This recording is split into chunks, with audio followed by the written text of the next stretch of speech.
Thomas Weather. The Rich Thomas Weather Network, brought to you by these fine sponsors. Hear Rich's forecast hourly on these Blue Water Broadcasting radio stations.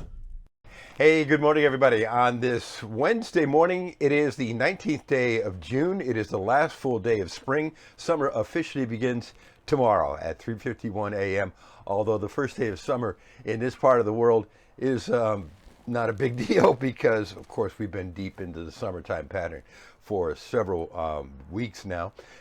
Yesterday was not, pretty tolerable.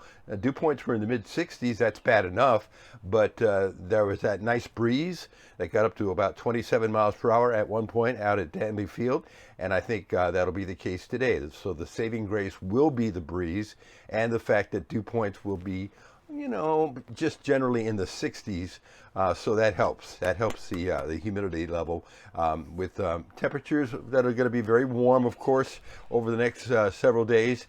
But the saving grace, again, will be fairly tolerable humidity for this part of the world. When it gets into the 70s, that's a different story.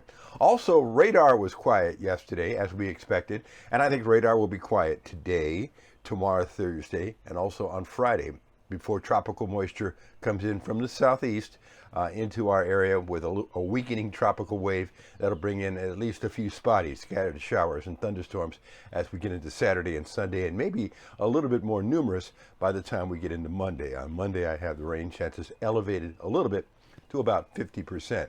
Meanwhile, out in the tropics, we still have potential tropical cyclone number 1 in the southwestern Gulf of Mexico, chugging along slowly off to the west towards Mexico.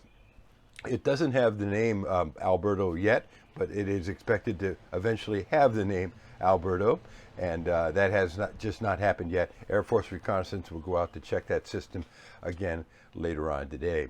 Meanwhile, there are 2 other areas to watch. One is also in that same area, right where potential tropical cyclone number 1 is. There's another area to watch. In other words, there will be another disturbance that could develop at some point, perhaps by the weekend there. And also there's that one off the southeastern coast that has a 30% probability of development as it moves off to the northwest towards the southeastern coastline. So you're up to date on the tropics, you're up to date on our forecast through Monday, and today everything is normal, including live on the radio 6 to 9 on News Talk 93.1 WACV.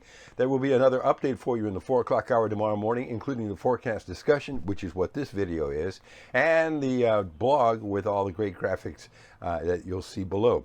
If you're watching on YouTube, you can see our blog update by going to our website and going to Facebook and Twitter, and also on our weather app, and there's instructions on how to do that in the description section below. Otherwise, you can hear my forecast any day, any time you want on 8 radio stations across the dial on the Blue Water family of stations. All right, have a good day today, and I'll see you later.